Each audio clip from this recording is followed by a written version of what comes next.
Magandang araw o gabi. Ako si Nancy.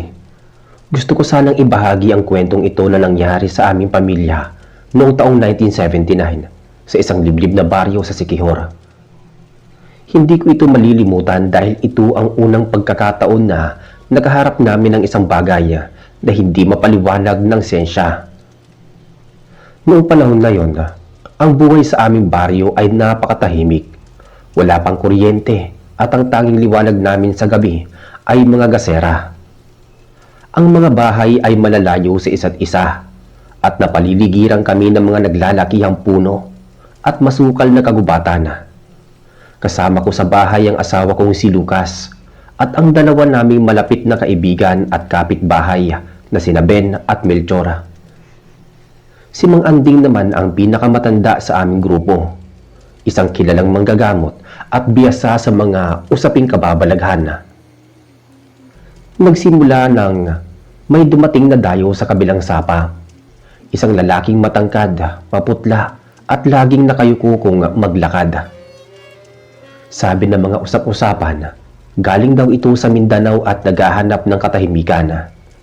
Pero simula nung dumating siya, nagsimula na ring mamatay ang mga alagang hayop.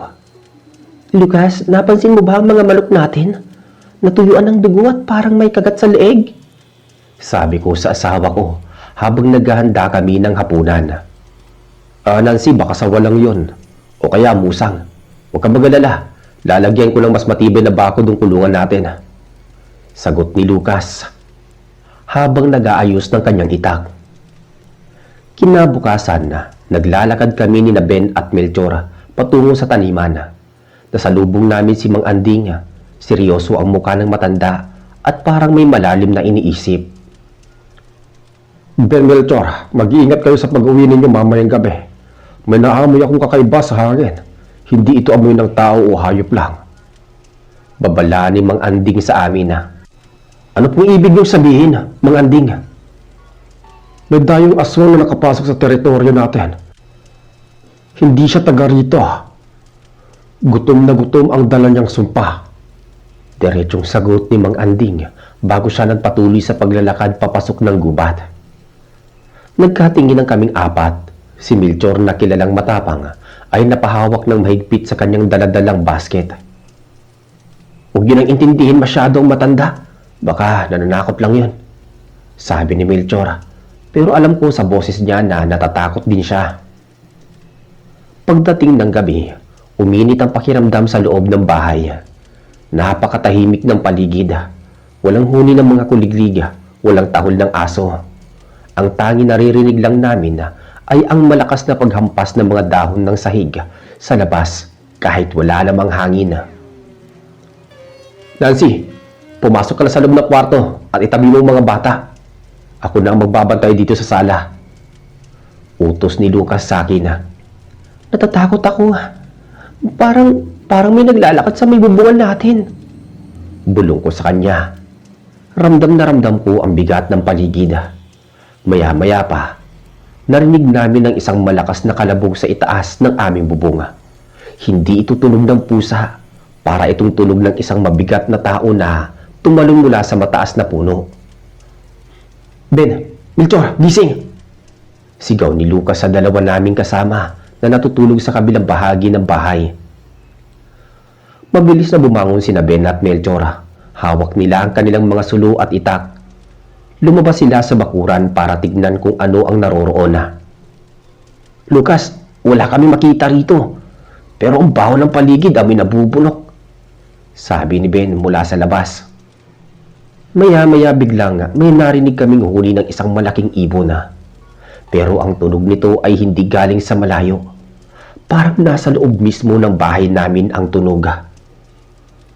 Andito siya, Nancy. Huwag kang lalabas.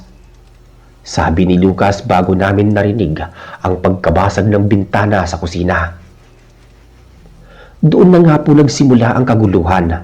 Pagkabasag ng bintana sa kusina, agad na sumugod si Lucas bitbit ang kanyang matalas na itak.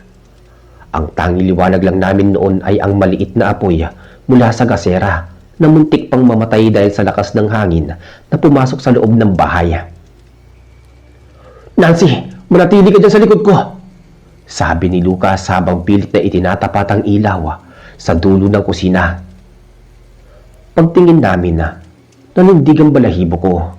May isang nilalang na nakaluhod sa may sahig, malapit sa aming lalagyan ng pagkain. Ang katawan nito ay mahaba, payat na parang butot balat na lang, at ang balat niya ay kulay abo na parang bangkay. Lumingon ito sa amin at doon ko nakita ang mga mata niyang nanlilisik at mapula, parang nagbabagang uling sa dilim. Sino ka? Anong ginagawa mo sa bahay ko? Matapang na tanong ni Lucas, pero ramdam ko ang panginginig ng kanyang kamay na nakahawak sa akin. Hindi sumagot ang nilalang. Sa halip ay naglabas ito ng isang mahaba at matulis na dila na tila naghahanap ng madidilaan. Doon ko napagtanto na ito ang sinasabi ni Mang Anding na dayong aswang. Hindi ito basta-basta maligno. Ito ay isang nilalang na gutom. Lucas, si Bena at Melchor, tawagin mo sila. Sigaw ko habang paurong kaming naglalakad palayo sa kusina. Eksakto namang pumasok sina Bena at Melchor mula sa pinto sa harap. Bitbit ni Melchor ang isang sulo na gawa sa kawayan at kerosina.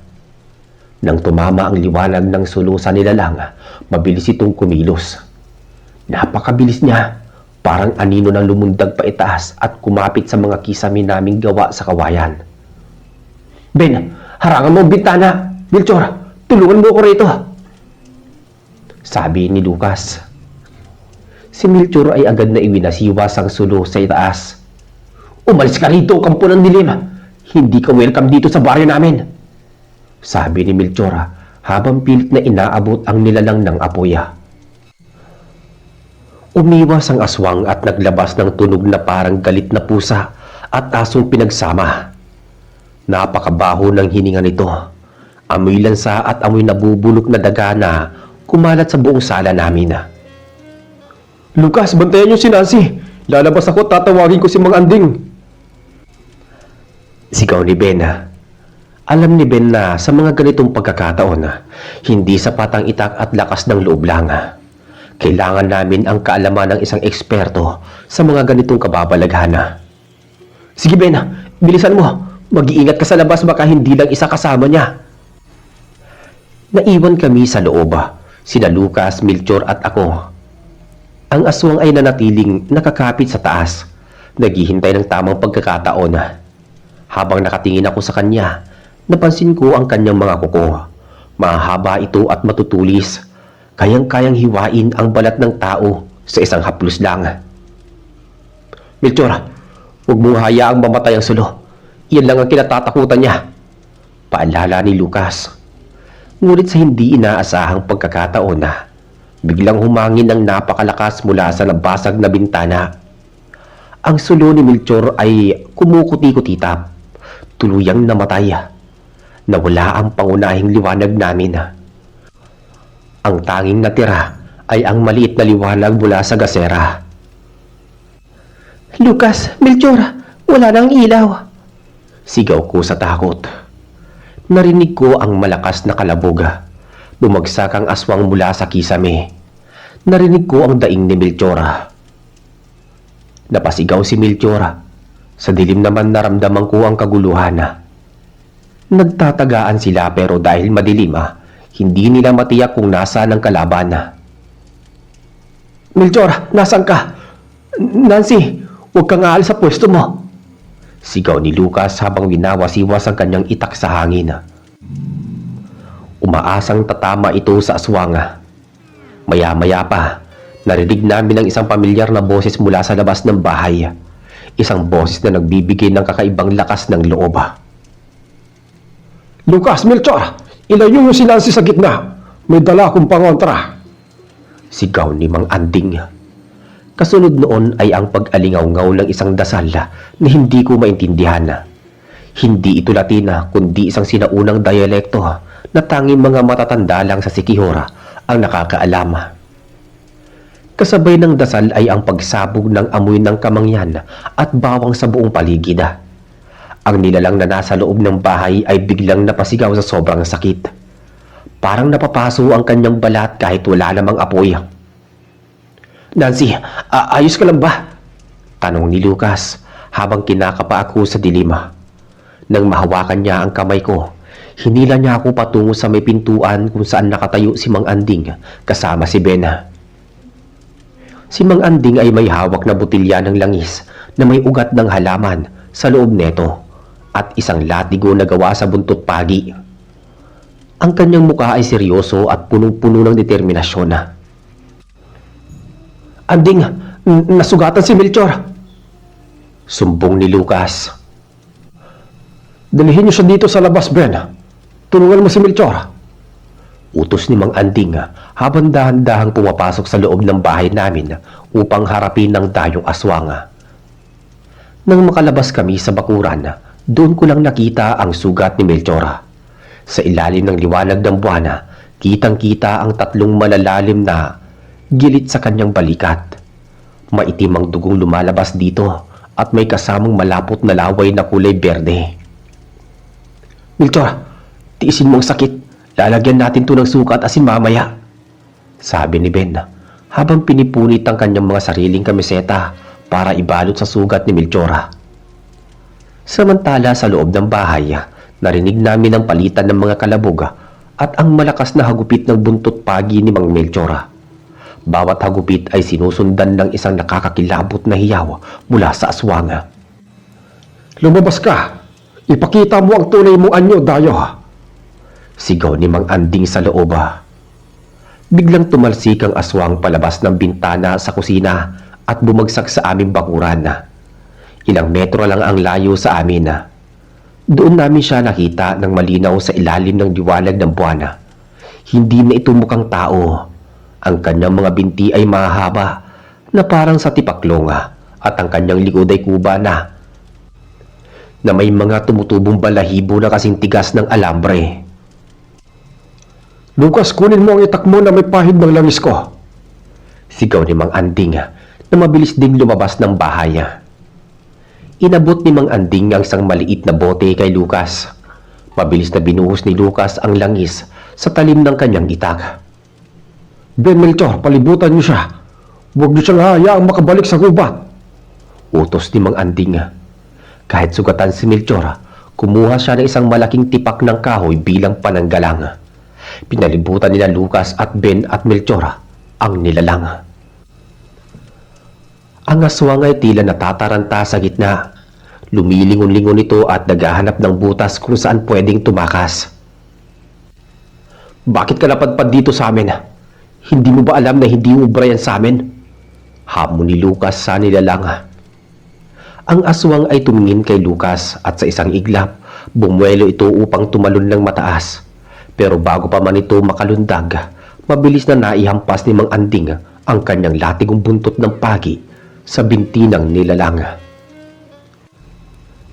Isang hiyaw na nakabibingi ang pinakawalan ng aswang.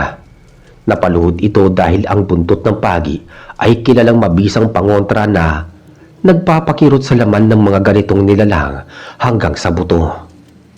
Ngayon na, Lucas! Melchor! Ben! Sigaw ng matanda. Matindi ang tensyon noong mga sandaling yon na napapaligiran ni na Lucas, Ben at Melchor ang aswang sa gitna ng aming bakuran. Ang tanging maririnig na lang ay ang mabibigat na hininga ng mga lalaki at ang nakakakilabot na pagngalit ng ngipin ng aswang na yon. Lucas, dahan-dahan! Huwag kang susugod ng hindi handa! Ang aswang na tila naipit sa sulok ay biglang nagbago ng kilos. Imbis na tumakas, bigla itong sumugod kay Ben. Dahil sa bilis nito, hindi agad nakapag-react si Ben. Mabuti na lang, mabilis na naiharang ni Ben ang kanyang itak na may pahid ng langis ni Mang Anding. Huwag dito! Sabi ni Lucas habang tinutulak ang nilalang palayo kay Ben. Nang matampian ng talim ng itak ang balat ng aswang, umusok ito na parang bakal na isinasawsaw sa malamig na tubig. Umalingaw-ngaw ang hiyaw ng nilalang sa buong baryo. Ramdam ko ang panginginig ng lupa sa tindi ng kanyang galit. Anding, ayaw niya sumuko! Sigaw ni Ben habang pilit na humahanap ng tiyempo para saksakin ang nilalang. Dahil hindi lang siya basta aswang, Ben. Siya ay isang dayong mandurugo. Hindi siya titigil hanggat hindi siya nakakapatay ng isa sa inyo.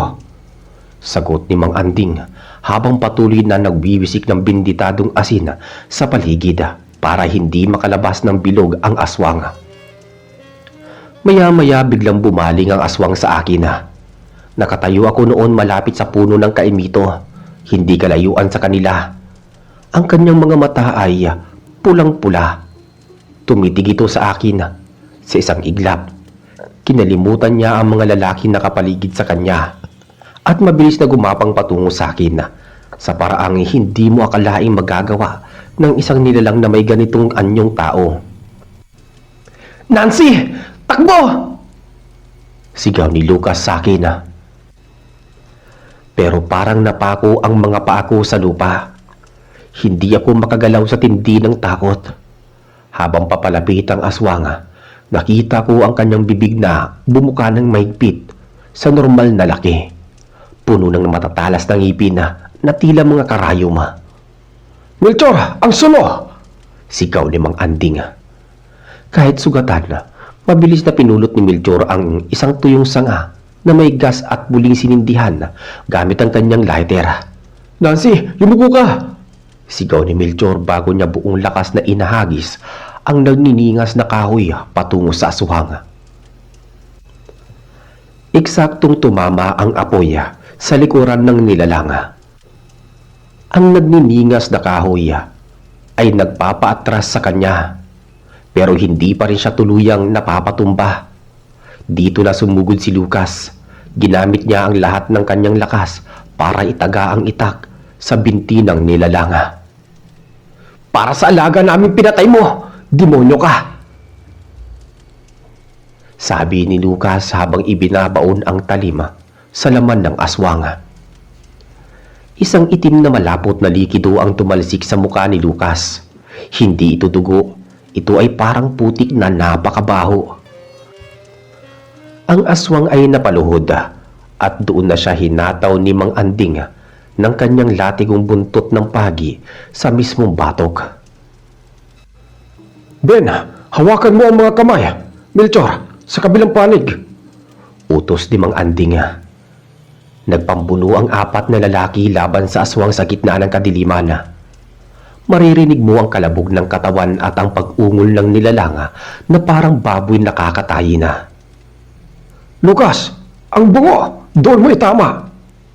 sigaw ni Mang Anding habang pilit nilang pinipigilan ang pag-ikot ng aswang. Iniangat ni Lucas ang kanyang itak, pero bago pa man niya ito maibagsak, biglang nagsalita ang aswang. Isang boses na basag at parang galing sa ilalim ng lupa. "Maawa kayo! Maawa kayo!" Bulong ng nilalang. Napatigil si Lucas. Kahit ako ay natigilan. Ang boses na iyon ng isang matandang lalaki. Ang boses ng dayong nakatira sa kabilang sapa. "Lucas, huwag kang makinig. Panlinlang lang yan. Melchor, huwag mong bitawan," sabi ni Bena. "Pakiusap! Nagugutom lang ako!" Dugtong pa ng nilalang habang dahan-dahang bumabalik sa anyong tao ang kanyang muka. Bagamat ang katawan niya ay nananatiling mahaba at nakakatakot. "Ben, Melchor, Lucas, tingnan niyo ang kanyang likod." Utos ni Mang Anding sa mahinahong boses. Nang tignan nila ang likod ng dayo, doon nila nakita ang isang malalim at lumang sugat na hindi gumagaling. May mga uod na itim na gumagapang doon. Ayon kay Mang Anding, iyon ang selyo. Selyo ng sumpa na ipinasa sa kanya mula sa Mindanao. "Mang Anding, anong gagawin natin sa kanya? Tao pa ba siya o hayop na?" tanong ni Melchor habang hinihingal. "Siya ay isang biktima rin, Melchor. Pero hindi siya pwedeng mabuhay sa piling ng mga tao. Kapag ang isang aswang ay nakatikim na ng dugo sa isang lugar, babalik at babalik siya rito." Paliwanag ni Mang Anding. "Anong ibig mong sabihin, Mang Anding?" na kailangan nating tapusin ang buhay niya? Tanong ni Lucas na tila nag-aalinlangan pa dahil sa paghingi ng awa ng dayo. Lucas, isipin mo si Nancy. Isipin mo ang mga bata sa baryo natin. Kapag pinakawalan natin to ngayon, bukas o sa susunod na gabi, may ibang pamilyang kamag-anak na iiyak. Seryosong sabi naman. Nagkatinginan ng mga lalaki. Ang dayong aswang ay nakatingala sa kanila. Ang mga mata nito ay nagpapalit mula sa pagiging mapula patungo sa pagiging normal na mata ng tao na punong-puno ng lungkot at gutom. Lucas, ang nakahawak ng itak ay ikaw. Pasya mo ang kailangan dito. Sabi ni Mang Anding habang hinihintay ang magiging kilos ng aking asawa. Hinawakan ng mahigpit ni Lucas ang hawakan ng itak. Tumingin siya sa akin at nakita ko ang determinasyon sa kanyang mga mata. Alam ko na ang iniisip niya, ang kaligtasan ng lahat. Lalapit na sana si Lucas para tapusin ang lahat nang biglang may narinig kaming isang malakas na huni mula sa kakahuyan. Hindi lang isa kundi marami. Parang sumasagot sila sa hiyaw ng aswang na nasa gitna namin. Lucas, Anding, may mga kasama pa siya. Sabi ni Ben habang tinuturo ang mga nagliliwanag na mata sa gitna ng madilim na gubat. Melchor, ihanda mo ang lahat ng gas. Bubuhusan natin ang buong paligid. Sigaw ni Mang Anding na tila nagulat din sa dami ng mga dumating. Doon ko naramdaman ang tunay na kaba. Akala namin ay tapos na ang lahat dahil nahuli na namin ang dayong aswang. Pero ang mga huning narinig namin mula sa madilim na bahagi ng gubat ay nagpabago ng sitwasyon. Hindi lang iisa na paris na mga mata ang nakatingin sa amin mula sa kakahuyan. Marami sila at tila hinihintay lang nila ang hudyat para sumugod. Lucas, Melchor, huwag kayong tatalikod. Anding, anong mga yun? Akala ko ba dayo lang ang aswang na to? Tanong ni Ben. Ito ang tinatawag na sunod-sunod, Ben. Ang mga malignong sumasabay sa dayong aswang dahil alam nila may mapapala silang tira-tirang laman at dugo. Paliwanag ni Mang Anding habang mabilis na gumagawa ng guhit ng asin sa paligid namin.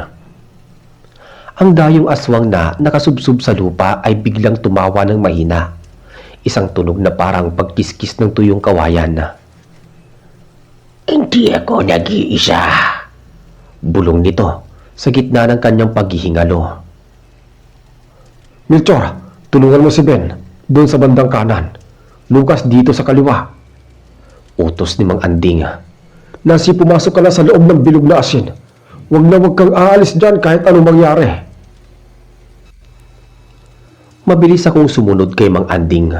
Pumasok ako sa loob ng proteksyon habang ang 4 na lalaki ay nakatalikod sa akin, nakaharap sa dilim ng gubat.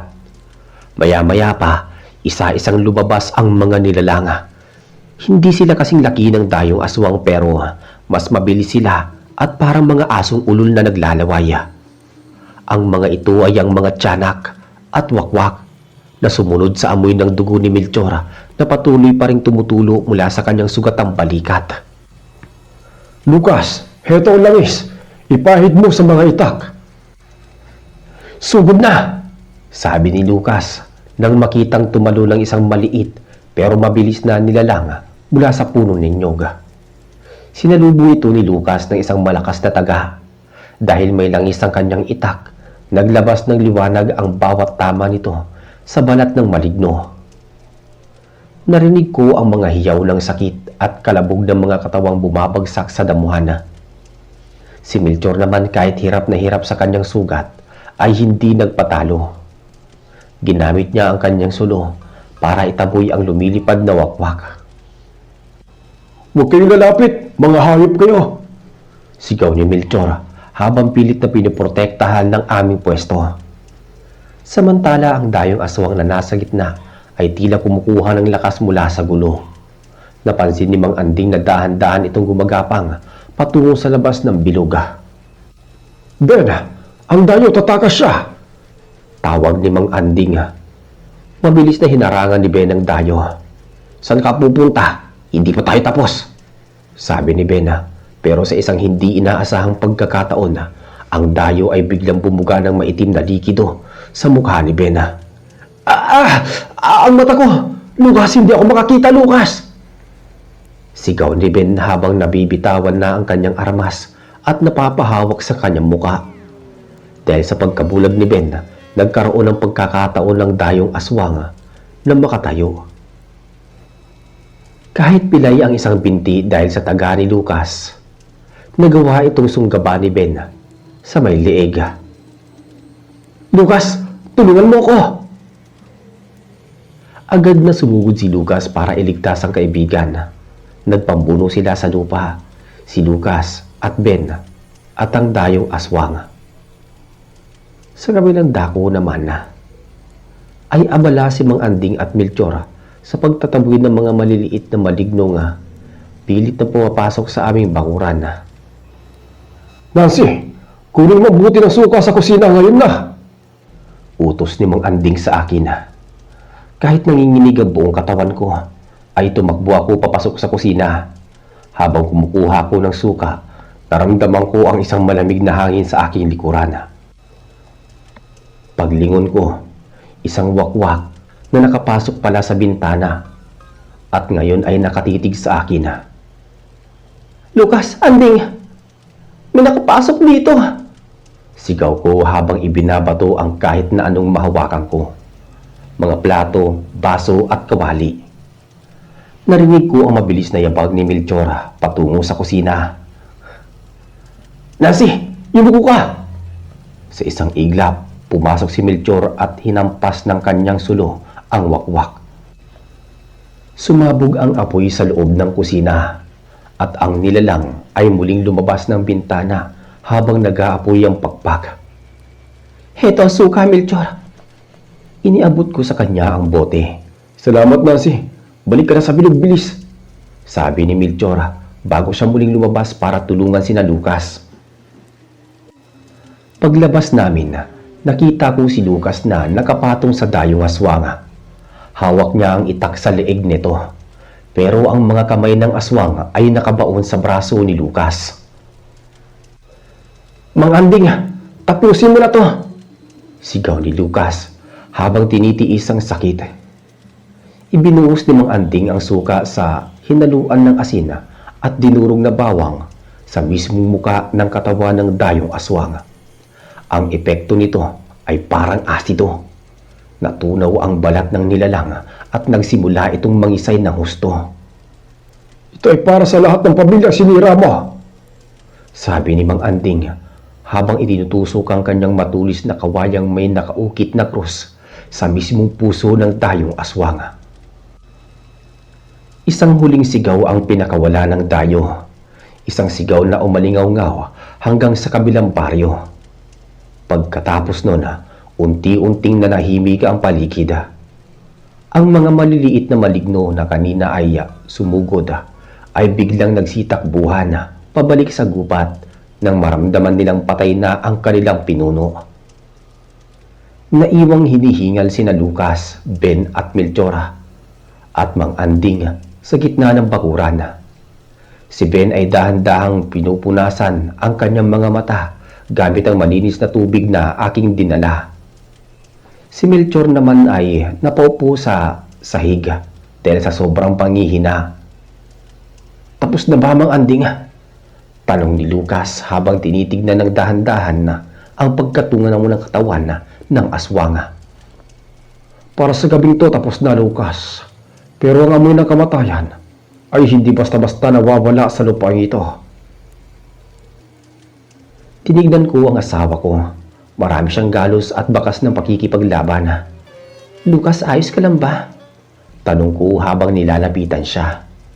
Ayos lang ako, Nancy. Ang mahalaga, ligtas ka. Akala namin ay iyon na ang wakas. Pero habang nililinis namin ang bakuran bago mag-umaga, may napansin si Ben sa bulsa ng damit ng dayo bago ito tuluyang maging abo. Habang unti-unting nagliliwanag ang langit at sumisilip ang unang sikat ng araw, ang katawan ng dayong aswang ay naging parang tuyong kahoy na dinurog at naging abo. Ngunit sa gitna ng abong yon may napansin si Ben na isang bagay na hindi natunaw ng dasal. "Lucas, tignan mo to," tawag ni Ben habang maingat na pinupulot ang isang maliit na piraso ng balat ng hayop na may nakatali na hibla ng buhok ng tao. Lumapit si Mang Anding at kinuha ang bagay na yon. Nanliit ang kanyang mga mata. Ito ay isang padala, Lucas. Ang dayong ito ay hindi kusang pumunta rito. Pinadala siya ng isang mas malakas na kapangyarihan mula sa pinanggalingan niya. "Anong ibig niyo sabihin mo, Anding?" tanong ni Melchor habang iniinda ang sakit ng kanyang sugat na nilalagyan ko ng dinurog na dahon ng kakawate bilang paunang lunas.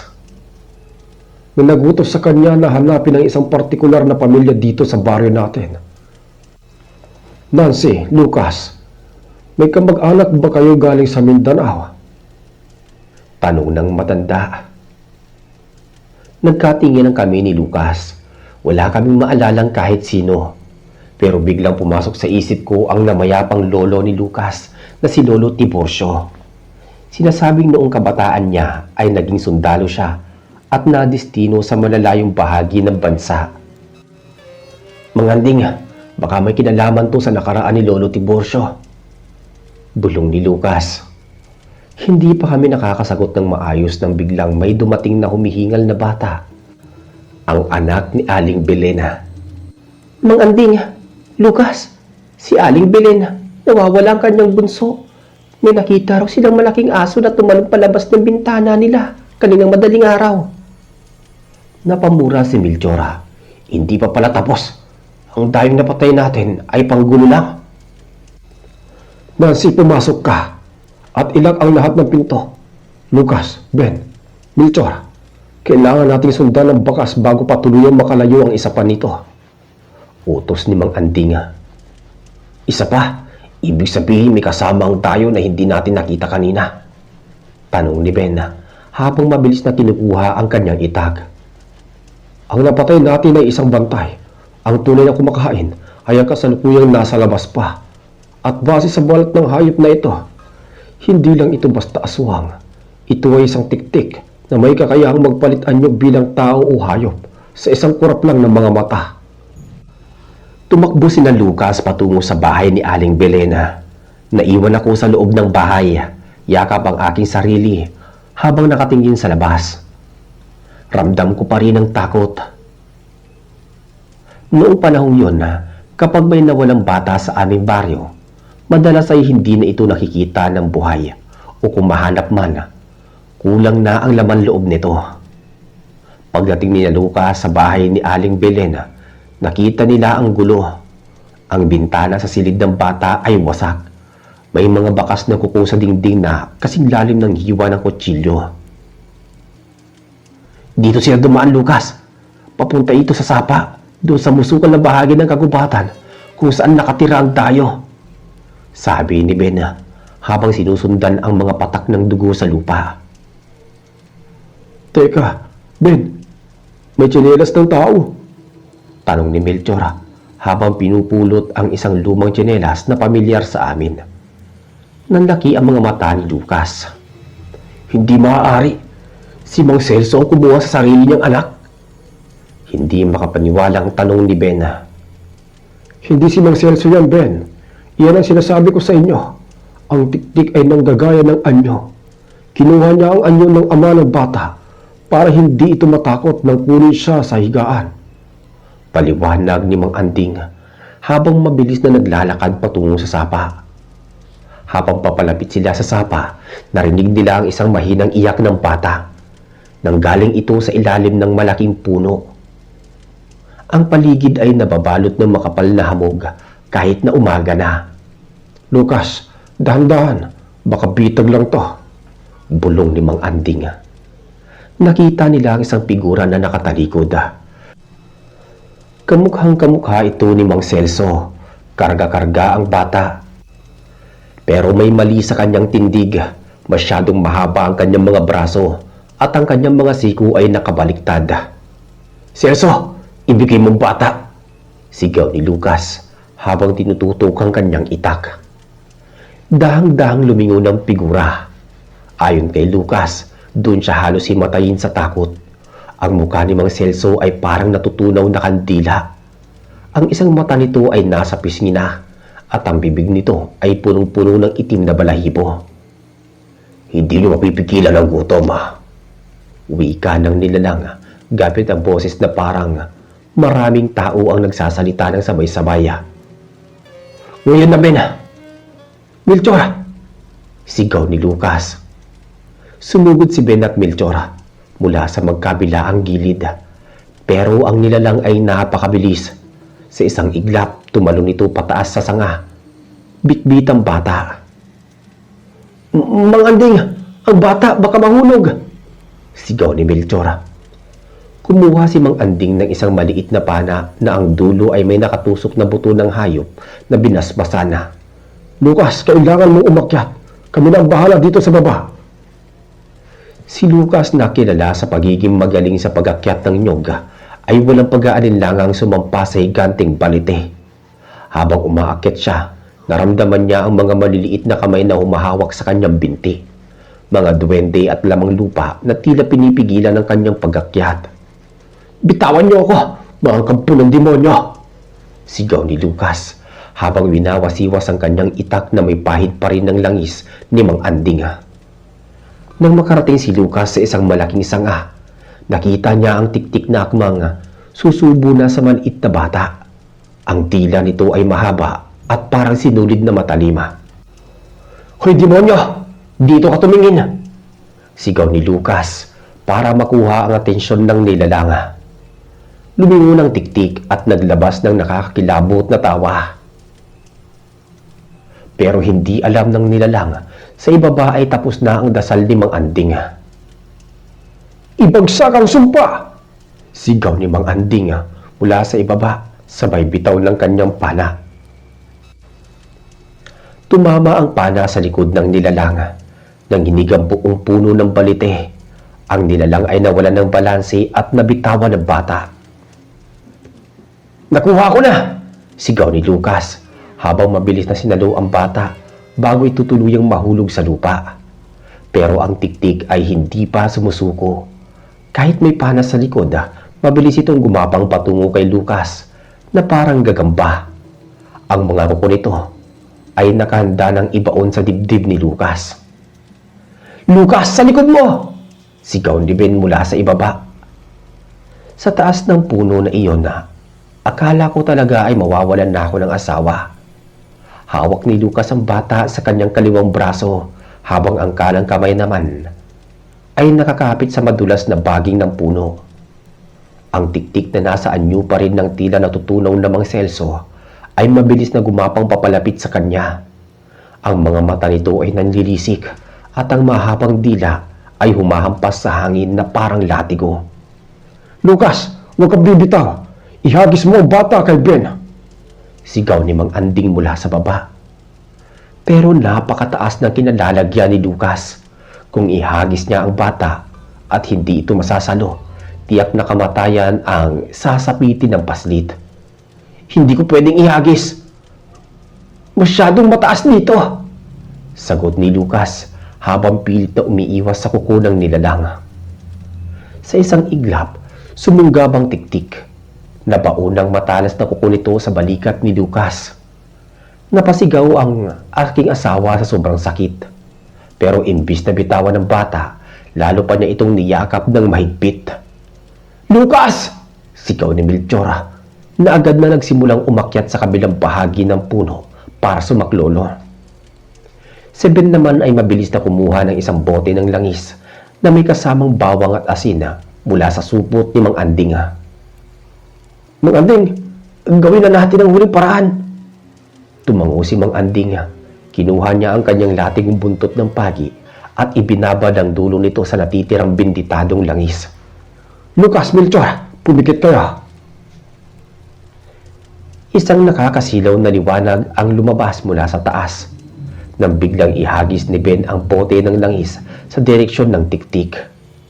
habang si Mang Anding naman ay buong lakas na inihampas ang latigo sa puno. Ang tunog ng hagupit ay parang kulog na yumanig sa buong kagubatan. Isang hiyaw na hindi tao ang pinakawalan ng nilalang. Maya-maya pa, itinarak ni Ben ang kanyang itak sa dibdib nito habang si Mang Anding naman ay nagbuhos ng sako-sakong asin sa katawan nito. Ang tiktik ay nangisay na parang linta na binudburan ng asin hanggang sa unti-unti itong tumigas at naging parang uling. Samantala, dahan-dahang nakababa si Lucas bitbit ang bata. Pagbaba niya sa lupa, agad siyang napaluhod sa pagod at sakit ng kanyang sugat. Mabilis akong tumakbo papalapit sa kanya dahil hindi ko na natiis na manatili sa loob ng bahay nang marinig ko ang sigawan sa sapa. "Lucas, salamat sa Diyos, ayos lang kayo," sabi ko. Kinuha ko ang bata sa kanyang bisig. Ang bata ay himalang mahimbing na natutulog. Tila hindi na malaya ng panganib na pinagdaanan. "Nancy, ang balikat ko," mahinang sabi ni Lucas. Ang mga sugat niya ay nangingitim na rin. Isang sinyalis na may lason ang kuko ng dayong aswang. Agad na lumapit si Mang Anding. Kinuha niya ang luya at ginuya ito bago dinura sa sugat ni Lucas. Tisin mo, Lucas. Kailangan nating ilabas ang dumi bago pa ito kumalat sa puso mo. Nang mag-umaga na talaga, dinala namin ang bata pabalik kay Aling Belen. Walang pagsidlan ang pasasalamat ng ina. Habang ang tunay na Mang Celso ay nakitang tulog na tulog sa kanilang silid. Walang malay sa kanyang anyo, ay ginamit na pala ng isang demonyo. Nilinis namin ang bakuran at sapa. Ang mga abo ng dayong aswang at ang tiktik ay pinapaanod ni Mang Anding sa dagat para hindi na muling makabalik ang kanilang espiritu sa lupa ng Sikihora. Tapos na ang lahat, Lucas. Pero lagi kayong mag-iingat. Magmula noon naging mas mapanatag ang mga tao sa aming baryo. Hindi na namin basta-basta tinatanggap ang mga dayo nang hindi mo na sinusuri ang kanilang anino o ang kanilang paraan ng pagkain. Ang kwentong ito ay nanatiling babala sa aming pamilya na sa likod ng tahimik na gabi may mga matang nagmamasida, naghihintay lang ng pagkakataon na makapasok sa aming mga tahanan.